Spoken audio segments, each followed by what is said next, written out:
Hi friends, welcome to Padma Parpalli Educational Channel. TET paper 1 maths previous papers చెప్పుకుంటున్నాము. Previous పేపర్స్లో కొన్ని బిట్లు ఈ వీడియోలో చూడండి. అందులో ఫస్ట్ బిట్ 2023లో వచ్చింది.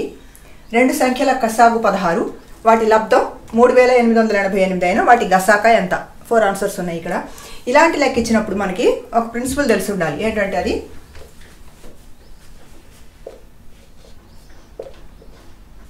కసాగు ఇంటూ గసాక ఈక్వల్ టు ఒక సంఖ్య ఇంటూ రెండవ సంఖ్య, అంటే మొదటి సంఖ్య ఇంటూ రెండవ సంఖ్య అనమాట. ఇది తెలిసి ఉండాలి. ఇక్కడ 4 రాసులు ఉన్నాయి. కసాగు అనేది ఒక రాశి, గసాగు ఒక రాశి, సంఖ్య ఒక సంఖ్య ఒక రాశి, రెండవ సంఖ్య ఇంకొక రాశి, 4 రాసులు. ఈ 4 రాసుల్లో 3 రాసులు ఇచ్చినట్లయితే 4వ రాశిని మనం ఈజీగా కనుక్కోవచ్చు అనమాట. ఇప్పుడు మనకి ఏమేమి ఇచ్చారు? కసాగు ఇచ్చారు. కసాగు బదులు 16 రాసుకుంటాం.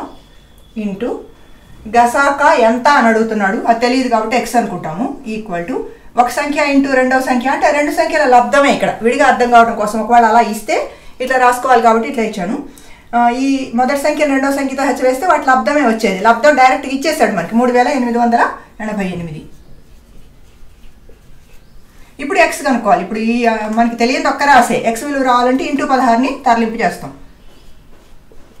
3888 ఇంటూ 16 ఇటు వస్తే బై 16 అవుతుంది. ఎన్నిసార్లు పోతుంది? 16లో 16, 38లో 2 సార్లు పోతుంది.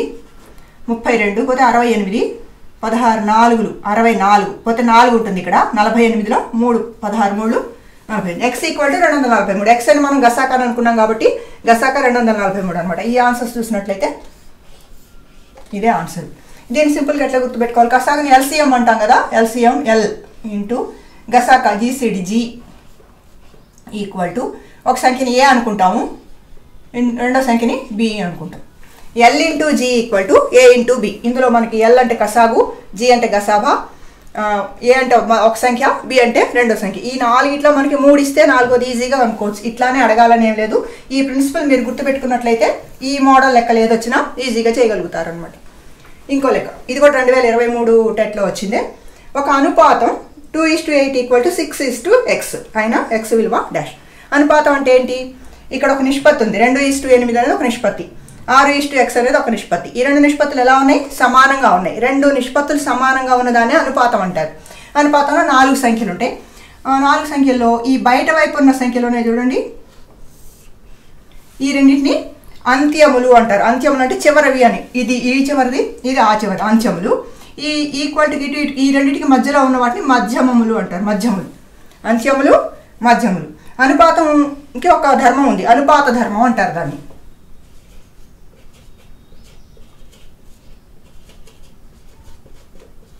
అంత్యముల లబ్ధము ఈక్వల్ టు మధ్యముల లబ్ధం. అంత్యముల లబ్ధము అంటే అంత్యములు హెచ్చవేయగా వచ్చిన సంఖ్య ఈక్వల్ టు మధ్యముల లబ్ధం. మధ్యలో ఉన్న అంకెలను హెచ్చవేయగా వచ్చిన లబ్ధం సమానం అనమాట. అంత్యములు ఏంటి? ఇక్కడ 2x. అంత్యముల లబ్ధం ఏమవుతుంది అప్పుడు? 2 ఇంటూ ఎక్స్ ఈక్వల్ టు మధ్యముల లబ్ధం ఏమవుతుంది? 8 ఇంటూ 6. 4 రాసుల్లో మనకి 3 రాసులు తెలిస్తే ఒక రాశిని ఈజీగా కనుక్కోవచ్చు అనుకున్నాం. ఎక్సే మనకు తెలియంది. X equal to 8 into 6. ఈ ఇంటూ 2ని తరలింపు చేస్తే మనకి బై 2. ఇది ఇందులో 4 టైమ్స్ క్యాన్సిల్ చేస్తే 6 4లు 24. ఎక్స్ విలువ 24 అవుతుంది అనమాట. ఇక్కడ ఈ ఆన్సర్స్లో మనకి ఇది రైట్ ఆన్సర్ అవుతుంది. ఇదంతా మీకు చేయవసరం లేదు. ఇది అంశం చూడగానే మీరు ఏమనుకుంటారు? ఇక్కడ 2x ఈక్వల్ టు 8 48 అనుకోండి.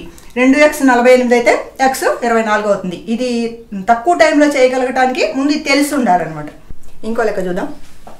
2017లో వచ్చింది. 5/7, 3/5, 9/14, 8/15 లాలో అతి చిన్న భిన్నం డాష్. వీటిలో ఏ చిన్న భిన్నం కనుక్కోవాలి? ఇప్పుడు మనం భిన్నాలు చిన్నదా పెద్దదా తెలుసుకోవాలంటే హారాలు సమానం చేయాలి. హారాలు సమానం అయితే వాటిని సజాతి భిన్నాలు అంటారు. దీనికి మనం జాగ్రత్తగా గమనించినట్లయితే ఇక్కడ హారం 7 ఉంది, ఇక్కడ 14 ఉంది. కాబట్టి ఈ రెండింటిని ఈజీగా సమాన భిన్నాలుగా మార్చుకోవచ్చు మనం. ఎందుకని? ఇక్కడ 7 ఉంది కాబట్టి 14 రావాలంటే ఈ మొత్తం భిన్నాన్ని 2 రెట్లు చేస్తే సరిపోద్ది. అట్లానే ఈ రెండింటిని పోల్చుకున్నట్లయితే ఇక్కడ 5 ఉంది, ఇక్కడ 15 ఉంది. హారాన్ని 3 రెట్లు చేస్తే సరిపోద్ది కాబట్టి ఈ భిన్నాన్ని మొత్తాన్ని 3 రెట్లు చేసుకుంటే సరిపోతుంది అన్నమాట. అట్లా చూద్దాం. ముందు దీన్ని పోల్చుదాం. పోల్చినట్లయితే ఇదేమవుతుంది? ఇది 14 ఉంది కాబట్టి ఈ మొత్తం భిన్నాన్ని 2 రెట్లు చేస్తే లవాన్ని 2 రెట్లు చేయాలి, హారాన్ని 2 రెట్లు చేయాలి. లవం 2 రెట్లు చేస్తే 10 అవుతుంది. ఇది 10 హారం 2 రెట్లు చేస్తే 14. ఇదేమో 9/14. ఇవి రెండు ఒక చోట రాద్దాం. నెక్స్ట్ ఇవి రెండిట్లో ఇది 3/5, 8/15. ఈ 15 రావాలంటే ఈ మొత్తం భిన్నాన్ని 3 రెట్లు చేయాలి. లవాన్ని 3 రెట్లు చేస్తే 3 3 9 ఇది హారాన్ని 3 రెట్లు చేస్తే 15. ఇది 8/15. అంటే మనం సింప్లిఫై చేసుకుంటూ పోతున్నాం అనమాట. ఈ రెండిట్లో ముందు మనకు కావాల్సిన చిన్నది కాబట్టి పెద్దదాన్ని తీసేస్తే సరిపోతుంది. ఈ రెండిట్లో ఏది పెద్దది? 14 భాగాల్లో 10 భాగాలు, ఇది 14 భాగాల్లో 9 భాగాలు. ఇదే చిన్నది, ఇది పెద్దది కాబట్టి మనకు కావాల్సిన చిన్నదే కాబట్టి దీన్ని అవాయిడ్ చేయొచ్చు మనం. నెక్స్ట్ ఈ రెండిట్లో పోల్చుకున్నట్లే ఇది 15 భాగాల్లో 9 భాగాలు, ఇది 15 భాగాల్లో 8 భాగాలే. ఇదే చిన్నది కాబట్టి దీన్ని కూడా ఒమిట్ చేయొచ్చు మనం. ఇప్పుడు ఈ రెండిట్లో ఏది చిన్నదో మనం తెలుసుకోవాలంటే మళ్ళీ వీటిని సమాన భిన్నాలుగా మార్చాలి. ఇది 14 ఉంది, ఇది 15 ఉంది. భిన్నాలు ఈ రెండు పక్కపక్కన సంఖ్యలే కాబట్టి ప్రతి పక్కపక్కన ఉన్న సంఖ్యలు పరస్పర ప్రధాన సంఖ్యలు అవుతాయి. వాటికి ఉమ్మడి కారణాంకాలు ఏముండవు. వీటి కసాగు తీసుకున్నట్లయితే ఏ ఏకం పోదు కాబట్టి వాటి లబ్ధమే వాటి కసాగు. 14 × 15 హెచ్చవేయాల్సిన అవసరం లేదు మనం. ఇప్పుడు ఇది 14 ఉంది, ఇది 14 × 15 అంటే 15 రెట్లు చేయాలి దీన్ని.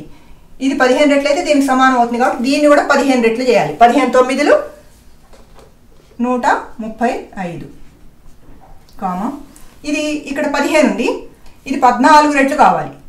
ఎందుకని ఇది 14 × 15 కాబట్టి 14 రెట్లు కావాలంటే దీన్ని కూడా 14 రెట్లు చేసుకోవాలన్నమాట. 14 8లు ఎంత?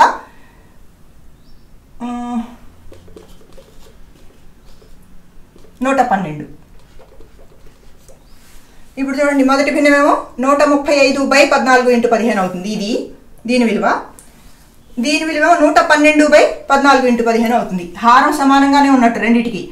లవం తీసుకున్నట్లయితే ఏది చిన్నది? 112 చిన్నది కాబట్టి 112 ఏ భిన్నం నుంచి వచ్చింది? మనకి 8/15 నుంచి వచ్చింది కాబట్టి ఇదే చిన్న భిన్నం అవుతుంది అనమాట. ఇక్కడ మీకు 4 ఆన్సర్లు ఇస్తారు, దాంట్లో మనం 8/15 చూస్ చేసుకోవాలి. అట్లా కాకుండా ఏది చిన్నది ఏది పెద్దది తెలుసుకోవడానికి ఇంకొక ట్రిక్ ఉంది, అది చెప్తాను చూడండి. ఇది ఈజీగా ఉంది. ఇప్పుడు మనకి ఇక్కడ పోల్చుకోవడానికి ఉంది కాబట్టి ఇట్లా చేసాం. అట్లా లేదనుకోండి ఏం చేయాలి? ముందు ఇప్పుడు ఈ హారానికి ఈ లవానికి ఎంత భేదం ఉందో చూడండి. భేదం 2 ఉంది. ఇక్కడ 5కి 3కి భేదం ఇక్కడ కూడా 2. ఇక్కడ 14కి 9కి భేదం 5. ఇక్కడ 15కి 8కి భేదం 7 ఉంది. ఈ భేదాలు తీసుకున్న తర్వాత ఏం చేయాలంటే లవం పక్కన ఒక 0 యాడ్ చేసుకున్నాం. అప్పుడు ఏమవుతుంది? ఇది 50 అవుతుంది.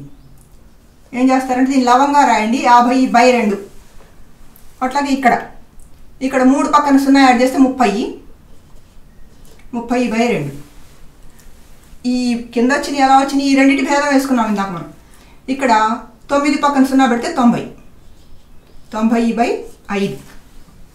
నెక్స్ట్ ఇక్కడ 8 పక్కన 0 పెడితే 80/7. ఇప్పుడు వీటిని సింప్లిఫై చేసాం అనుకోండి. 50/2 అంటే ఎంత వస్తుంది మనకి? 25. 30/2 అంటే 15. 90/5 అంటే 18.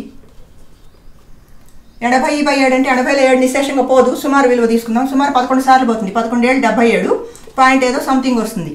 ఇప్పుడు ఈ విలువలు చూడండి మనకి ఏది తక్కువ ఉంది అన్నిటికన్నా? 25 15 18 11. 11 అన్నిటికన్నా తక్కువ ఉంది. 11 దేని నుంచి వచ్చింది మనకి? ఈ చివరి భిన్నం దీని నుంచి వచ్చింది. ఇది దేని నుంచి వచ్చింది? 8/15 నుంచి వచ్చింది కాబట్టి 8/15 చిన్నదని చెప్తాం. ఇక్కడ మనం 7 14 5 15 ఇచ్చారు కాబట్టి ఇందాక అలా చేసాం. ఒకవేళ అట్లా కాకుండా అన్ని అట్లా పెంచుకోవడానికి వీళ్ళేని ఇచ్చినప్పుడు ఈ పద్ధతిలో కూడా మనం చేసుకోవచ్చు అనమాట. ఇది ఒక ట్రిక్ గుర్తుపెట్టుకోండి. నెక్స్ట్ 4వ లెక్క. ఇది 2023 టెట్లో వచ్చింది. 3⁻⁻5ను ఈ సంఖ్యతో గుణిస్తే 729 వస్తుంది. ఏ సంఖ్యతో గుణిస్తే వస్తుందో మనం కనుక్కోవాలి. 3⁻⁻5 ఇంటూ ఏ సంఖ్య ఒక ఎక్స్తో గుణిస్తే 729 రావాలి. ఇక్కడ మనం కనుక్కోవాల్సింది ఏంటి? ఎక్స్ మనం ఇది ఘాతాంకాల లెక్కల్లోకి వస్తుంది. Powers and ఎక్స్పోనెంట్స్లో. పవర్స్ అంటే ఈ పైన ఉన్నాయి, ఈ కింద బేస్ అంటాం. మనం కనుక్కోవాల్సింది బేస్లో ఉందా ఘాతంలో ఉందా అనేది చూసుకున్నట్లయితే బేస్లోనే ఉంది. బేస్లో ఉన్నప్పుడు ఏం చేయాలంటే బేస్లు సమానంగా చేసుకునే ప్రయత్నం చేయాలన్నమాట. ఇక్కడ బేస్ ఎంత ఉంది? 3 ఉంది. ఇక్కడ ఏం బేస్ లేదు అంటే దీన్ని కూడా 3 బేస్ ఉన్న సంఖ్యగా మనం చేసుకోవచ్చేమో చూద్దాం. 729 3 పవర్ ఎంత అవుతుంది ఇది అనేది చూడాలంటే 3తోనే మనం భాగాహారం చేయాల్సి ఉంటుంది. 3 యొక్క నిశేషంగా భాగిస్తుందా లేదా అనేది తెలుసుకోవాలంటే వీటిని కూడుకోవటం అని చెప్పుకున్నాం, గుర్తుంది కదా? 7 2 9 9 9 18. 18లో 3 పోతుంది కాబట్టి ఖచ్చితంగా 3తో భాగించబడుతుంది. 3 2 6 12 ఉంటుంది. 3 4 12 3 3 9. మళ్ళీ 4 3 7 2 9 వచ్చింది కాబట్టి మళ్ళీ 3తోనే 8 3 24 1 3 3 మళ్ళీ 3తో 27 మళ్ళీ 3తో 9, మళ్ళీ 3తో 3 సార్లు. ఎన్ని 3లు వచ్చినాయి అంటే ఇవన్నిటిని గుణిస్తేనే 3 3 9, 9 3 27 ఇంతే. కాబట్టి ఈ 729 కారణాంకాలు రాస్తే 3 × 3 × 3 × 3 × 3 × 3. ఎన్ని 3లు? 3 6, 3/6. 729 అంటే ఏంటి? 3/6. ఇప్పుడు దీన్నే మనం ఏం రాస్తాం? ఈక్వల్ టు 3/6గా రాసుకుందాం. 3 power -5 × x ఈక్వల్ టు 3/6. ఇప్పుడు ఈ xని ఇక్కడే ఉంచేద్దాం.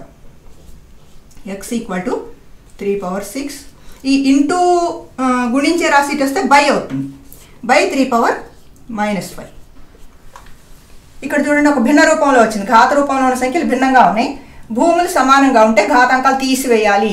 ఈ పవర్స్ అండ్ ఎక్స్పోనెంట్స్లో a/m by a/n equal to a/m-n. ఎప్పుడు m పెద్దదిగా ఉన్నప్పుడు. ఇక్కడ m పెద్దదిగా ఉంది, పైన 6 ఉంది, కింద -5 ఉంది. అంటే 6 కన్నా చాలా తక్కువ, 0 కన్నా కూడా 5 తక్కువ.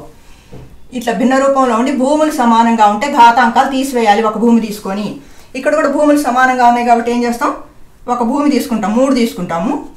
ఘాతాంకాలు తీసివేయాలి. పైన ఎక్కువ ఉంది కాబట్టి పై దాంట్లోంచి కింద తీసివేయాలి. 6లో నుంచి -5 తీసేయాలి. 6 పక్కన -5 రాసాము అంటే తప్పు చేసినట్టే. 6లోంచి తీసివేయాలి కాబట్టి ఏం తీసివేయాలి? -5 తీసివేయాలి. 6లోంచి -5 తీసివేయడం అంటే ఇట్లా రాసుకుంటాం. ఈక్వల్ టు ఏమవుతుంది? 3 6 మైనస్ ఇంటూ మైనస్ ప్లస్ 5 అవుతుంది. ఇది ఈక్వల్ టు 3 power 6 + 5 11. ఎక్స్ విలువ ఎంత వచ్చింది మనకి? 3 power 11 వచ్చింది. అంటే ఎక్స్ అని దేని అనుకున్నాం? ఈ సంఖ్యతో గుణిస్తే. ఏ సంఖ్యతో గుణిస్తే? ఇప్పుడు 3/11తో గుణిస్తే. ఇక్కడ ఆన్సర్లు తీసుకున్నట్లయితే ఇలాంటి లెక్కలు కొంచెం ప్రాక్టీస్ చేయాల్సి ఉంటుంది మీరు. ఘాతాంకాలు లెక్కలు ఇంకొక వీడియోలో ఉంటుంది, దాని లింక్ కూడా పెడతాను, వీలైతే అది కూడా చూడండి. ఇంకా కొన్ని లెక్కలు చూద్దాం. 5వ లెక్క 2022లో వచ్చింది. ఇది √576 - 2 క్యూబ్ ఈక్వల్ టు డాష్. చాలా ఈజీ. 576కి వర్గమూలం 24 అని మీకు తెలిసి ఉండాలి. దీని విలువ 24 -2 క్యూబ్ అంటే 2 × 2 × 2 8. 24లోంచి 8 తీసివేస్తే 16. అది నోట్ లెక్కే, చేయాల్సిన అవసరం లేదు. 576కి వర్గమూలం తెలుసుంటే చాలు. ఈ ఆన్సర్స్లో ఈ ఆన్సర్ రైట్ అవుతుంది. నెక్స్ట్ √1.44 × 6.25 విలువ డాష్. భిన్న రూపంలో దశాంశ భిన్నాలుగా ఉన్నాయి. దశాంశ భిన్నాలు ఇచ్చినప్పుడు సామాన్య భిన్నాలుగా మార్చుకోవటం మీకు తెలుసు. 1.44 అంటే పాయింట్ తర్వాత ఇదేమి రికరింగ్ అంటే మళ్ళీ వచ్చేది కాదు కాబట్టి స్క్వేర్ రూట్ కింద ఏం చేస్తాం? ఇప్పుడు మనం 144 పాయింట్ తీసేసి రాసుకుంటాము. బై పాయింట్ బదులు 1 రాసుకొని పాయింట్ తర్వాత 2 స్థానాలు ఉన్నాయి కాబట్టి 2 సున్నాలు పెట్టుకుంటాం. అంటే 1.44 అంటే 144/100 ఇంటూ ఇది కూడా అంతే 625 బై పాయింట్ బదులు 1 రాసుకొని ఈ 2 స్థానాల బదులు 2 సున్నాలు పెట్టుకుంటాం. ఈక్వల్ టు 144కి స్క్వేర్ మనకి 12 అని తెలుసు. 12 144 కాబట్టి 12 బై 100కి వర్గమూలం 10, 10 బదులు 100 ఇంటూ 625కి రూట్ 25. ఇది బాగా ఫేమస్. 25 625 బై ఇక్కడ కూడా 100కి రూట్ 10. రూట్ పోయినప్పుడు 12/10 × 25/10 వచ్చింది మనకి. దీన్ని ఏమనుకుంటాం మనం? 10 పదులు 100 అవుతుంది కదా. 25 ఉంది కాబట్టి ఇది 10 పదులు 100 అయితే ఈ 25 ఇందులో ఒకసారి, ఈ 100లో 4 సార్లు పోతుంది. 10 పదులు 100లో ఒకేసారి నేను 4 సార్లు తీసుకున్నాను. ఇక్కడ 4 ఎక్కువ ఇందులో ఒకసారి, ఇందులో 3 సార్లు.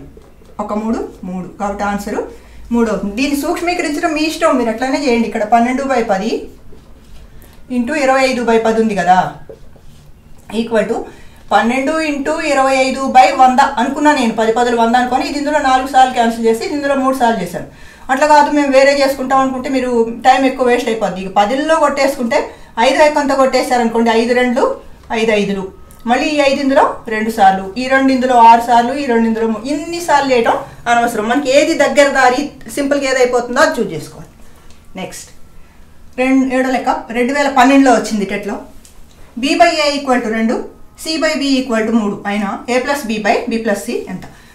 3 రాసులు ఉన్నాయి. a, b, c అని 3 రాసులు ఉన్నాయి. ఈ 3 రాసుల్ని ముందు 2 రాసుల్లోకి మార్చుకోగలుగుతాం మనం. b/a = 2 అయితే ఈ a నటు తరలింపు చేస్తే ఇంటూ a అవుతుంది. అప్పుడు ఏమవుతుంది? b = a ఇటు వెళ్తే 2 × a 2a అవుతుంది. అట్లానే దీన్ని కూడా c/b = 3 అయితే c ఈ /3 ఇటు వెళ్తే ఇంటూ 3, 3 × b 3b అవుతుంది అనుకోండి. ఇప్పుడు ఈ విలువల్ని మనకు కావాల్సిన భిన్నంలో సబ్స్టిట్యూట్ చేద్దాం, ప్రతిక్షేపిద్దాం. a+b అన్నప్పుడు ఏ బదులు ఏనే రాసుకుంటాము ప్లస్ బి బదులు 2a రాసుకోవచ్చు కదా, బి విలువ 2aకి సమానమైనప్పుడు ఈ బి బదులు 2a రాద్దాం by b plus c, b బదులు బీనే రాస్తాం ప్లస్ సి బదులు సి ఈక్వల్ టు 3b కాబట్టి ఈ సి బదులు 3b రాద్దాం equal to A plus 2a, ఒక ఏ ఇంకొక 2 ఏలు మొత్తం 3a by b plus 3b plus ఇంకొక బి మొత్తం 4b ఈక్వల్ టు 3a అంటే 3 ఇంటూ ఏ, 4b అంటే 4 ఇంటూ బి. ఈ రెండింటిని మనం 3/4 ఇంటూ a/b గా రాసుకోవచ్చు. ఈ రెండింటి మధ్య ఇంటూనే ఉంది, ఈ రెండింటి మధ్య ఇంటూనే ఉంది, ఈ రెండింటి మధ్య బై ఏ ఉంది, ఈ రెండింటి మధ్య బై ఉన్నప్పుడు మనకు అనుకూలంగా ఇట్లా విడదీసి రాసుకుందాం. 3/4 మనకు తెలిసింది, a/b రాసాం ఈక్వల్ టు 3/4 ఇంటూ a/b కూడా విలువ వేసుకోవాలి కాబట్టి ఇక్కడ b/a విలువ ఉంది మనకి. b/a ఈక్వల్ టు 2 అంటే దీన్ని కూడా భిన్నంగా రాసుకున్నాం అనుకోండి 2/1 అవుతుంది. b/a 2/1 అయితే దీన్ని మొత్తం రెండు వైపులా పైకి తిప్పినట్లయితే a/b ఈక్వల్ టు 1/2 అవుతుంది. సపోజ్ ఇక్కడ x/y ఈక్వల్ టు 3/4 అనుకోండి, సారీ 3/4. దీన్ని y/x రాస్తే ఏమవుతుంది 4/3 అవుతుంది. ఎందుకు అవుతుంది అంటే ఇప్పుడు ఇక్కడ మనం అడ్డుగుణకారం చేస్తే 4x ఈక్వల్ టు 3y అవుతుంది. అప్పుడు y/x ఈక్వల్ టు 4/3. ఇక్కడ కూడా సేమ్ అదే అప్లై చేస్తున్నాం. మనం b/a విలువ 2 అని ఇచ్చినప్పుడు 2ని భిన్నంగా రాసుకుంటే 2/1గా రాసుకున్నాం. b/a 2/1 అయితే a/b 1/2 అవుతుంది. ఇక్కడ a/b బదులు మనం 1/2 రాసుకుందాం ఈక్వల్ టు 3 1 3 బై 4 2 8. ఇది విలువ సూక్ష్మీకరిస్తే వచ్చేది 3/8. ఇక్కడ ఇచ్చిన ఆన్సర్స్లో ఇది రైట్ ఆన్సర్ అవుతుంది అనమాట. ఇంకో లెక్క చూద్దాం. 8వ ఇది 2017 ఎట్లా వచ్చింది.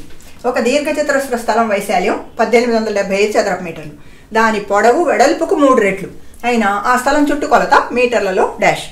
ఇలాంటి లెక్కలు బాగా తెలిసి ఉండాలి. దీర్ఘచతురస్రాకార స్థలం ఉంది, సపోజ్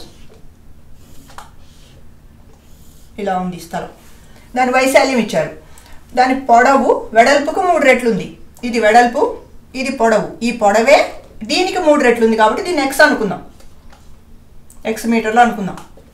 వెడల్పు ఎక్స్ మీటర్లు అయితే వెడల్పుకు 3 రెట్లు ఉంటే ఇది 3x మీటర్లు అవుతుంది. మనకి ఇచ్చింది ఏంటి ఇక్కడ వైశాల్యం. దీర్ఘచతురస్ర వైశాల్యం సూత్రం ఏంటి, పొడవు ఇంటూ వెడల్పు, L ఇంటూ B అంటాం కదా. ఇప్పుడు వైశాల్యం పొడవు ఇంటూ వెడల్పు ఈక్వల్, ఇదంతా రాయవసరం లేదు, మీకు అర్థం కావడం కోసం చెప్తున్నా. మీరు లెక్కలో ఎగ్జామ్లో చేసేటప్పుడు మెంటల్ క్యాలిక్యులేషనే. 3x ఏమో పొడవు ఉంది ఇంటూ వెడల్పు ఏమో ఎక్స్ ఉంది. 3x into X, X into X X square అవుతుంది, 3x² చదరపు మీటర్లు. ఏది మనం అనుకున్న దాని ప్రకారం. కానీ ఈ 3x² ఎంతకు సమానం, వైశాల్యం ఎంత ఇచ్చారు మనకి 1875. 3x² equal to 1875. x² ఇక్కడే ఉంచేసి ఈ ఇంటూ 3ని తరలింపు చేస్తాం. x² ఈక్వల్ టు 1875 ఇంటూ 3 ఇటు వస్తే బై 3 కొట్టివారు చేస్తే 3 18లో 6 సార్లు పోతుంది, 7లో 2 సార్లు పోతుంది, 2 3 6 పోతే ఇక్కడ 1 మిగులుతుంది, 15 15లో 5 3 15. x² equal to 625. మనకి ఎక్సే కావాలి, ఎక్స్ కావాలంటే స్క్వేర్ని తరలింపు చేయాలి. స్క్వేర్ ఒకటి వెళ్తే అవతల దానికి రూట్ అవుతుంది, వర్గమూలం అవుతుంది. ఇది వర్గము, వర్గానికి వ్యతిరేకం వర్గమూలం కాబట్టి x ఈక్వల్ టు √625. 625కి వర్గమూలం 25.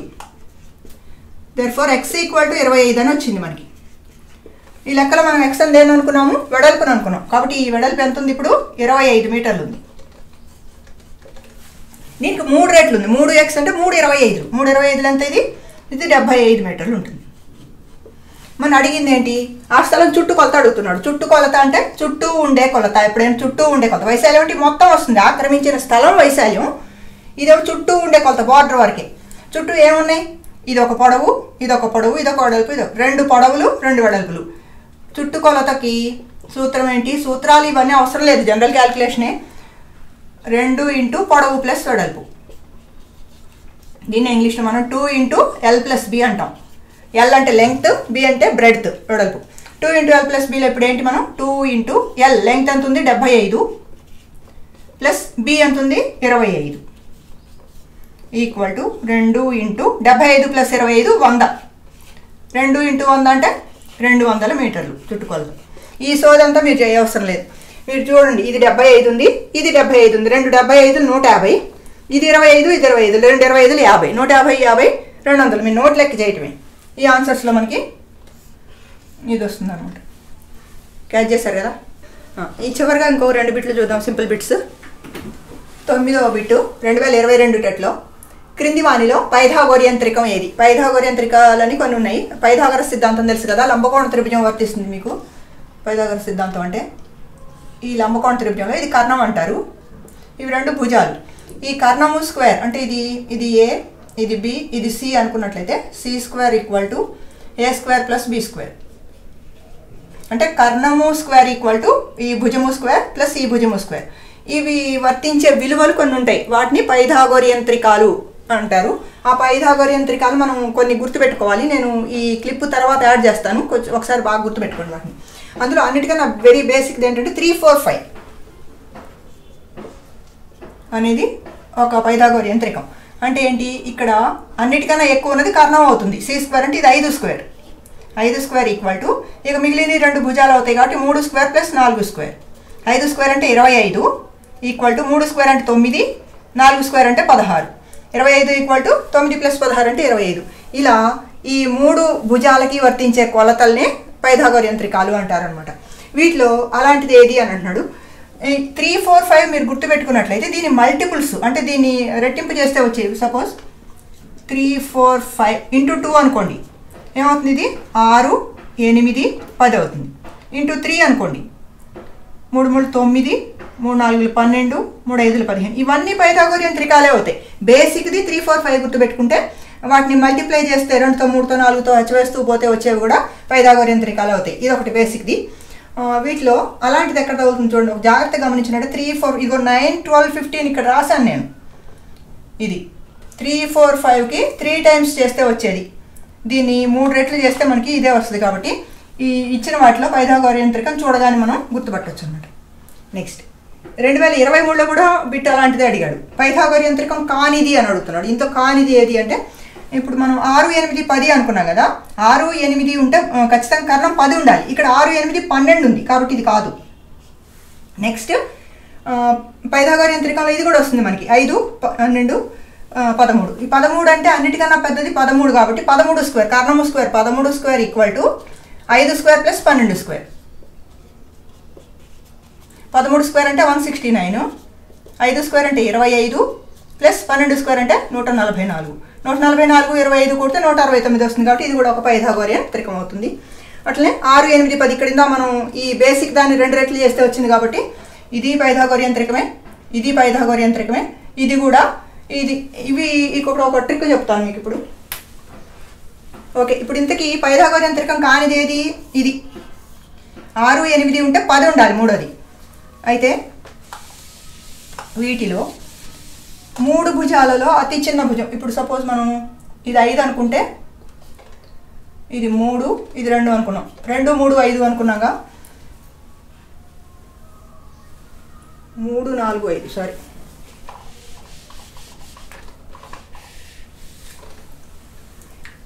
3 ప్రధాన సంఖ్యలు గుర్తు తెచ్చుకోండి ఒకసారి.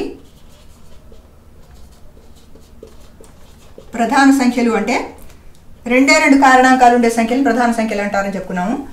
100 లోపల ప్రధాన సంఖ్యల్లో 2 3 5 7 11 13 సో అని ఇలా ఉంటాయి. 17 వస్తుంది తర్వాత. అయితే ఇందులో సరి ప్రధానాంకం 2 అని చెప్పుకున్నాము. దీన్ని వదిలేద్దాం.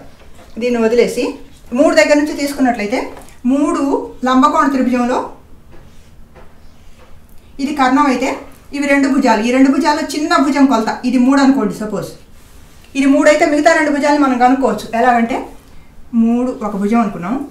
ఈ 3ని స్క్వేర్ చేయండి. స్క్వేర్ చేస్తే ఎంత? 3² అంటే 9. 9ని సగం చేయండి 4.5 వస్తుంది. 4 అనుకోండి సపోజ్ 4, దాని తర్వాతది 5 3, ఇంకొక భుజం 4 అవుతుంది, ఇంకొక భుజం 5 అవుతుంది. చిన్న భుజం తెలిస్తే అది ప్రధాన సంఖ్య అయి ఉంటే దీన్ని స్క్వేర్ చేసుకొని సగం చేసి ఒకటి చిన్నది ఒకటి పెద్దది రాసుకోవటమే. ఇదే ఒక పైథాగోరియన్ త్రికం. తర్వాత 5 తీసుకున్నారనుకోండి, చిన్న భుజం 5 అనుకోండి. 5 తీసుకుంటే 5² అంటే ఎంత? 25. 25ని సగం చేస్తే ఏమేమి వస్తాయి మనకి? 12 చిన్నది, 13 పెద్దది. 12కి 13కి మధ్యలో ఉంటుంది కదా 12.5 అంటే 5 తర్వాత 12 ఒక భుజం ఉంటుంది, 13 ఒక భుజం ఉంటుంది. ఖచ్చితంగా ఇదే పైథాగోరియన్ యంత్రికం. 5, 12, 13. నెక్స్ట్ 7 తీసుకున్నాం అనుకోండి, చిన్నది. ఈ చిన్న భుజం 7 అయితే 7 స్క్వేర్ చేసుకోండి. 7 స్క్వేర్ అంటే ఎంత? 49. 49ని సగం చేసాం అనుకోండి 24.5 వస్తుంది. 24.5 అనేది 24 కంటే పెద్దది, 25 కంటే చిన్నది. కాబట్టి ఆ రెండు తీసుకుంటాం. 24, 25. ఇది ఒక పైథాగోరియన్ యంత్రికం. 7, 24, 25. ఇక్కడ చూడండి అదే. అట్లాగే 11 తీసుకున్నాం అనుకోండి. 11 స్క్వేర్ ఎంత? 121. 121/2 సగం చేస్తే ఏమవుతుంది? 60.5 వస్తుంది. 60.5 కన్నా పెద్దది, చిన్నది. 60.5 కన్నా పెద్దది 61, 60.5 కన్నా చిన్నది 60. ఇట్లా మనం తీసుకోవచ్చు అనమాట. పైథాగోరియన్ యంత్రికాలు ఒక చిన్న భుజం కొలత ప్రధాన సంఖ్య అయితే మిగతా 2 భుజాల్ని మనమే వేసుకోవచ్చు. ఇలాంటి బిట్ అడగొచ్చు. సపోజ్ ఏమని, ఒక లంబకోణ త్రిభుజంలో అతి చిన్న భుజం 5 అయినా కర్ణం డాష్ అనొచ్చు. కర్ణం అంటే ఏంటి? మళ్ళీ ఈ రెండిట్లో పెద్దది కర్ణం 13 అని మనం రాయాల్సి ఉంటుంది. ఎట్లా తెలుస్తుంది? అది 5ని స్క్వేర్ చేసుకొని 25. 25లో సగం 12.5 అనుకున్నాం కదా. 12.5 కన్నా చిన్నది 12, 12.5 కన్నా పెద్దది 13. 13 కర్ణం కాబట్టి 13 అని చెప్తాం అనమాట. ఇట్లా కనుక్కోవచ్చు. ఈ వీడియో మీకు చాలా ఉపయోగపడుతుంది అనుకుంటాను. మీ ఫ్రెండ్స్కి షేర్ చేయండి. మీరు ఎలాగో లైక్ చేయట్లేదు, నేను అడగను ఇంకా లైక్ చేయమని. చూడండి, టెట్ బాగా రాయండి. Thank you for watching.